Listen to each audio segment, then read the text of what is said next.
Adobe released some new generative AI tools recently, but something that you might run into when using these tools for the first time is the generative fill tool actually just not showing up in Photoshop.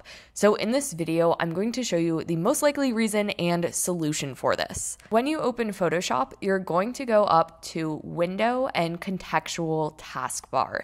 This is going to be the taskbar where your AI tools live, or at least where that generative fill tool lives.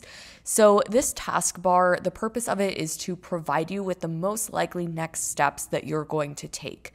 For example, if we wanted to generate a new background for this dog photo, we can select our subject. Then we have a few different options here for making a mask, inverting our selection, etc. However, if your screen actually looks like this and you do not see a prompt box on the left side of this taskbar to generate parts of your image, then you likely have the wrong version of Photoshop open. So super easy fix for this. You're going to open up your Adobe Creative Cloud. If you don't know how to get to this, you can just go up to Help and then click Updates, and it will open it up for you.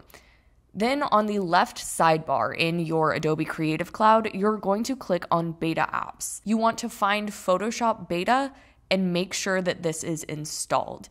If you already have this installed, then from here, you're just going to click Open. This beta version has a white logo, so that's one way to distinguish if you have the right Photoshop version open. We're going to create a new file, and you'll see the first time we open up this version of Photoshop, now we get pop-ups telling us about these new generative fill tools. I'm going to bring our dog back into here, and again, if you are not seeing that taskbar, like we did before, you'll go up to Window Contextual Taskbar. We're going to select the subject, and now you'll see that that generative fill option should be there, and you'll have to agree to their user guidelines before using it for the first time. I'll invert our selection so that we have only the background selected, and for the generative fill, I'll type in dog park with grass and tree.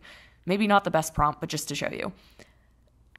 Once the generative fill is done running, you can swipe through the variations it gives you and generate more if you want. But now you should have access to all of those tools. If this was helpful, remember to subscribe and leave a comment if you have any questions about Adobe's new AI tools.